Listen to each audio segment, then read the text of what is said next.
Continuamos en Sol de la Tarde. Me gustó la chaqueta de Rafael Paz. Sí, sí. Un abrazo, Rafael Paz. 2 para él. Ahora, eso de Rafa Paz 2, tienen que revisar eso porque confunde la palabra y puede traer un tragalengua complicado. Sí. Rafa Paz 2, bueno. Tú sabes que mira. Bienvenido, Milton Morrison, a este senador. Un aplauso a Milton Morrison. El próximo. Ya País Posible tiene candidato presidencial. Oye, nosotros. Y hay conversaciones.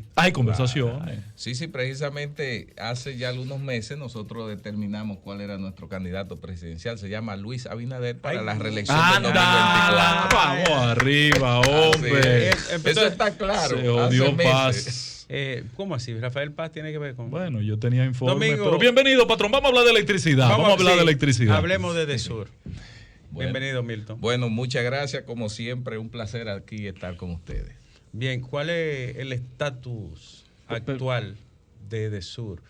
Milton, ¿por qué no han hecho las EDES una auditoría? Bueno, mira, es una buena pregunta. Lo primero es que las auditorías, sobre todo financieras, siempre fueron un reclamo de la sociedad porque se pasaron muchísimos años sin tenerlas. Nosotros precisamente ya estamos en la fase de terminación de las auditorías a las 3 distribuidoras. ¿Se está haciendo? Sí, ya se está terminando. ¿Quién lo hace? ¿Contraloría o la Cámara de Cuentas? Bueno, ya Contraloría hizo unas auditorías, pero también está Ernst & Young, una empresa auditora internacional que es certificada, que está trabajando y está muy avanzada. O sea que por primera vez en los últimos 8 años se va a presentar en el país una auditoría. ¿Y no hay un adelanto de algo, no? No, porque usted sabe que yo ahí no puedo. ¿Y cuál es el propósito de esas auditorías? Porque la situación financiera de las EDES realmente sigue siendo calamitosa. Bueno, sí, pero independientemente... ¿Cuál es el propósito? ¿Venderlas? ¿Ponerlas a nivel de vaca muertas? ¿Cuál es la idea? No, simplemente cumplir con todo, digamos, con un mandato de cualquier empresa, de la transparencia, de la administración pública, porque toda empresa tiene que tener unos estados financieros claros, que se vea cuál es el balance, digamos, financiero, económico que ha sido objeto. Entonces nosotros estamos cumpliendo con eso. Pero, ¿por qué esa empresa internacional, Milton? Bueno, lo que pasa es que normalmente uno busca, las empresas buscan empresas que sean certificadas de muy alta credibilidad, que puedan obviamente arrojar datos veraces y que también no solo sean valorados por la empresa, sino por cualquier ente, porque las empresas distribuidoras, ustedes saben que son objeto de préstamo de la misma banca internacional y multilateral. Morrison, yo he visto en el... iba a preguntarte, Milton, en los últimos días o en las últimas horas estamos viendo algunos noticieros, algunos periodistas que están hablando de posibles acciones que se vayan a hacer esta semana en ocasión de la querella que en algún momento puso el director de la sede unificada, el presidente del Consejo Unificado, Andrés Astacio, en representación de ustedes, me parece que en junio o julio del año pasado. Y entonces eso se está moviendo. ¿Qué eso tiene que ver con las auditorías que se han hecho? Bueno, realmente no creo que tiene una vinculación directa con esta auditoría financiera, pero como tú muy bien dices, en junio del año pasado se presentaron a Procuraduría todo ese levantamiento que tanto la Procuraduría de Persecución de la Corrupción solicitó a las 3 distribuidoras.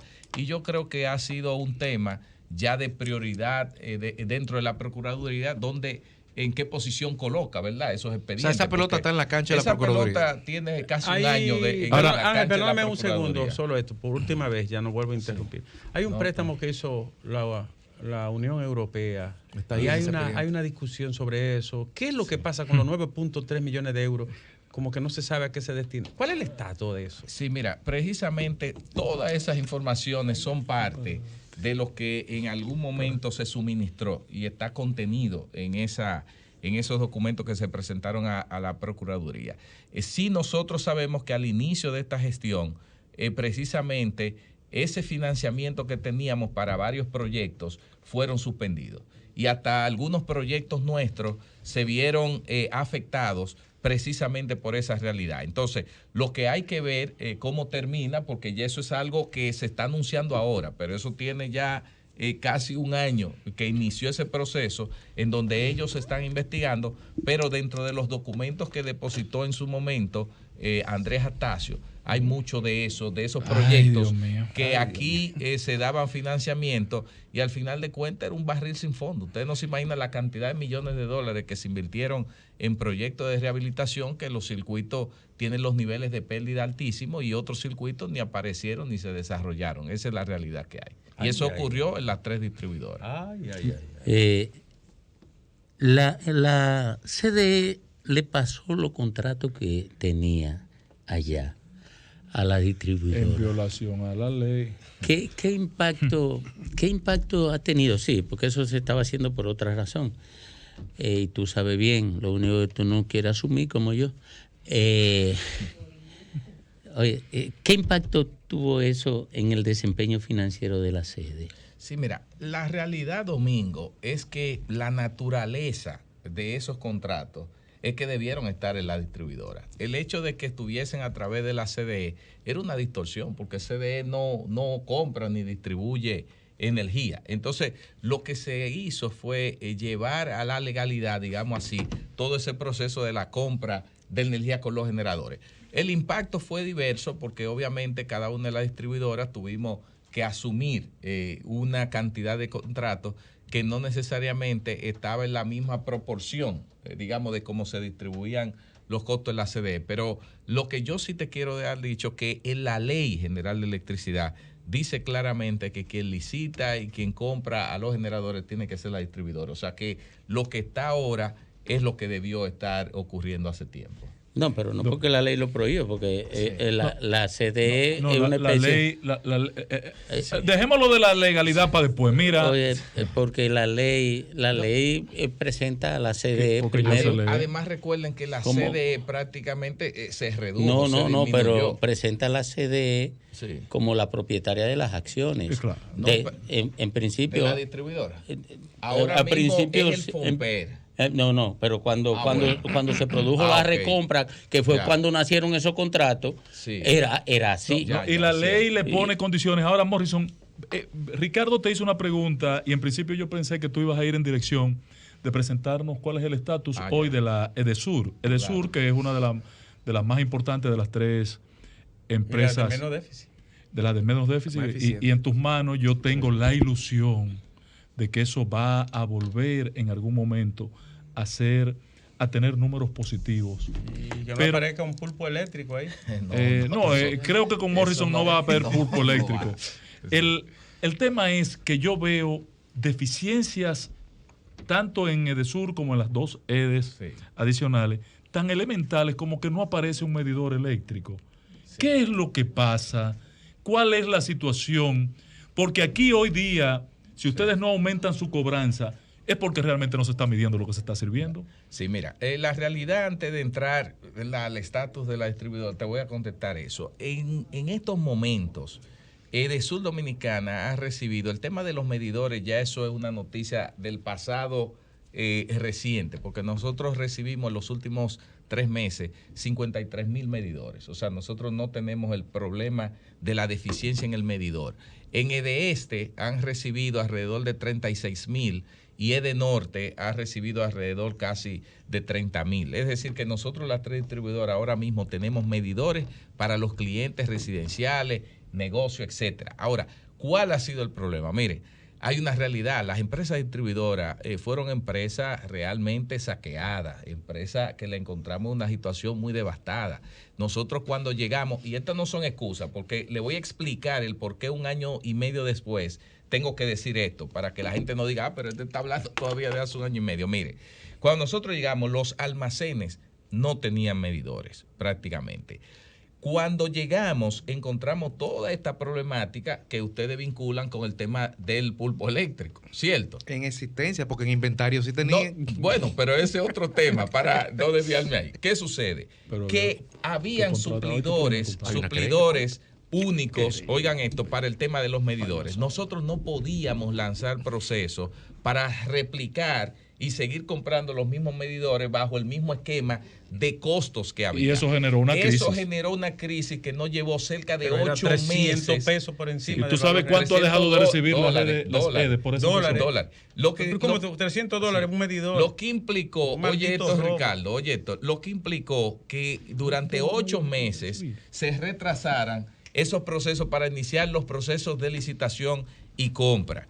Ahora, la realidad es que cualquier proceso aquí de licitación, señores, toma meses en cualquier institución del Estado. Ahora nosotros también nos vimos afectados por todo este tema del flete y los costos y la crisis de la pandemia. Entonces, por eso es que casi durante un año hubo esa dificultad, pero ya no hay ese problema, esa es la realidad.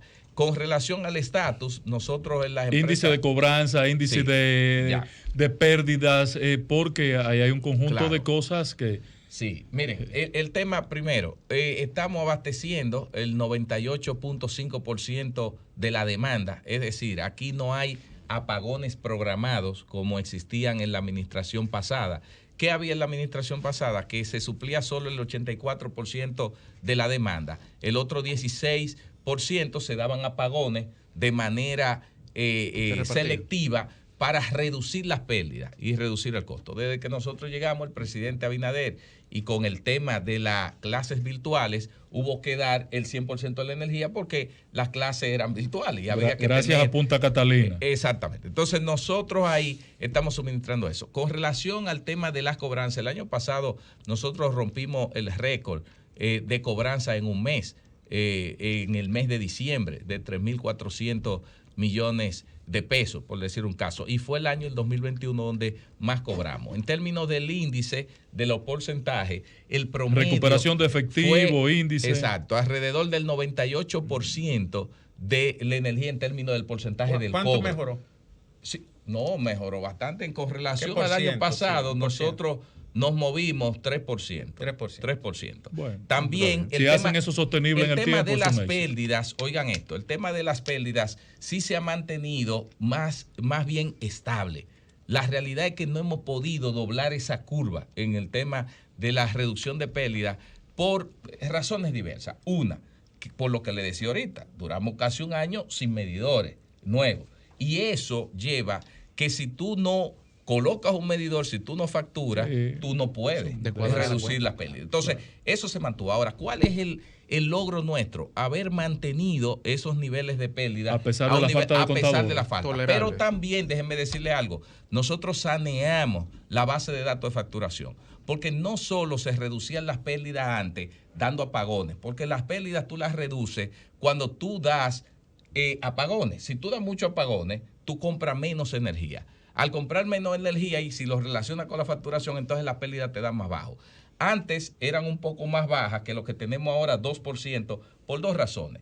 Porque gestionaban la demanda, daban apagones. Y segundo, que nosotros encontramos una base de datos de facturación ficticia. Tú puedes alegar y hacer crecer la base de datos diciendo que tiene tal cantidad de clientes que le está facturando y siendo mentira, y eso te modifica de manera favorable. Nosotros saneamos eso y eso tuvo un impacto de casi 2 puntos de pérdida. Entonces nosotros dijimos, ¿qué hacemos? ¿Nos autoengañamos o somos transparentes? Y como este es el gobierno del cambio y transparente, nosotros decidimos sanear, a pesar de que los números se vieran afectados. Pero obviamente en ese nivel vamos ahí. Hemos mejorado la respuesta al cliente en términos de los servicios reales, los indicadores están ahí, lo que le llaman el SAIDI y el SAIFI, que es la duración de las interacciones y la frecuencia de interrupciones, han sido las mejores de los últimos 10 años. Es decir, que estamos haciendo un esfuerzo, a pesar de que hay limitación presupuestaria y además de que las inversiones se han reducido de manera drástica. La recuperación de efectivo para cubrir el déficit. El CRI, bueno, se ha mantenido alrededor de los 76, 75%. ¿Cuál es el déficit consolidado para este? 24. Bueno, mira, ¿cuál fue el 24? Déjame darte un dato, Domingo, de eso mismo. Mire, el año pasado, escuchen esto, de las 3 distribuidoras, el año pasado fue el año, el 2021, en los últimos 10 años. No hable por la 3, habla por la tuya. No, está bien, pero déjame consolidar. Bueno, consolidado, yo le pregunté el pero voy con la mía, pero vamos tengo que hablar consolidado. Él dijo consolidado. Fue el año donde se el Estado Dominicano tuvo que invertir o transferir menor cantidad de dinero para el déficit de la sede. Fue? En el caso, fueron 700 y pico de millones, 746, cosa que no había ocurrido durante muchos años. Ahora, déjame hablar de EDESUR. Oigan esto que le voy a decir de EDESUR. EDESUR el año pasado, lo que recibió de Hacienda fue lo equivalente al subsidio eléctrico, al subsidio de la tarifa. Subsidio de la tarifa, no un dinero de la distribuidora, que hay mucha, a veces, confusión. El subsidio de la tarifa es un subsidio al cliente. Con ese monto, nosotros no tuvimos que tomar una línea de crédito que históricamente se tomaba todos los años en la distribuidora. No tuvimos que apelar a eso, ni recursos extras. Es decir, que EDESUR el año pasado operó con recursos propios y propiamente tomando la transferencia que hizo de Hacienda para cubrir el subsidio a la tarifa. Es decir, que nosotros, con una inversión importante, porque se necesita mucho dinero para reducir las pérdidas, porque también las pérdidas no es un tema técnico, señores, las pérdidas es robo de la energía. También. Y tú aquí, rico, pobre, clase media, clase baja, se roba la energía y tú pones un medidor ahí, volteas y al otro día tú encuentras que hay alguien que está haciendo una conexión ilegal. Entonces, es una batalla hasta de conciencia ciudadana para que la gente entienda que tiene que contribuir a la reducción de las pérdidas, sobre todo en la parte del robo de la energía. Ahora, Morrison, tú tienes la gran masa de esta gran metrópoli, como EDESUR. Sí. Pero tienes también un gran hueso que es toda la región sur, así es, donde hay un gran déficit de redes, de calidad del servicio. Carencia. Exacto. Tú que eres y has sido siempre un gestor social, te he visto como un activista social, a pesar de las funciones que has desempeñado, tienes un compromiso también familiar con esa tarea. ¿Cuál será la historia de la región sur? Tú vas a Asua y la mitad de la Asua tiene problemas de suministro de electricidad, redes, cosas. Tú vas al sur profundo y la situación es calamitosa. Y en el sur cercano, Santa Cristóbal, Baní, toda esa zona. Mira, tú lo has dicho, realmente en la conformación de lo que es EDESUR, lo que es, por ejemplo, San Cristóbal, el Distrito Nacional que nos corresponde, la parte que nos corresponde, y la parte noroeste de Santo Domingo Este, es prácticamente el 80% de lo que es la facturación de EDESUR. Después de ahí, tú te vas después de San Cristóbal y cubre Peravia, Ocoa, Asua, Barahona, San Juan, Bauruco, San Juan, y toda junta, toda esa empresa, y no es ni el 20% de EDESUR. Pero eso también se refleja en el tema de la electrificación. Por eso es que yo digo que las empresas distribuidoras necesitan muchos recursos para poder llegar a los niveles de electrificación que queremos, porque solo, por lo que tú decías, una empresa del Estado puede hacer eso.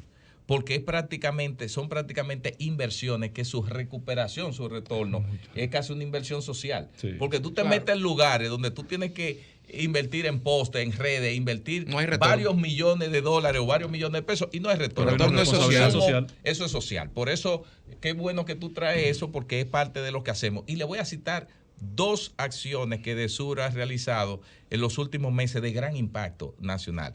La primera, una que salió reseñada el día de ayer, donde nosotros a los bananeros de Asua electrificamos toda esa zona y alrededor de 300 exportadores hay 500 fincas de banano que funcionaban con plantas eléctricas y que las bombas no tenían electrificación.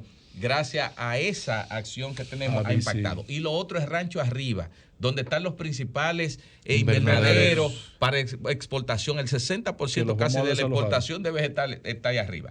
Y eso también funcionaban alrededor de casi 200 con plantas eléctricas. Nosotros electrificamos todo. Una promesa del presidente Luis Abinader y dijo, póngame la energía a todo el mundo allá. Y lo logramos. Y eso ha cambiado la vida. Ha realmente hecho más rentable a los productores. Y son de las acciones sociales que estamos impactando. Es decir, que si en EDESUR no tenemos todos los recursos para llegar a todos los rincones, pero sí estamos seleccionando poblados o segmentos de la población o de la producción nacional donde podamos impactar. Con un efecto multiplicador. Bueno, Milton, ha sido interesante. Finalmente, porque yo le dejé una pregunta de inicio que no quería. Vamos a ver. Sí, entonces, la política. Entonces ya usted está en reelección, compañero. No, mira, yo te voy a decir algo. Nosotros hemos sido muy claros. Sí, porque su partido ya declaró candidato presidencial a Luis Abinader. Lo que pasa es que la Constitución de la República...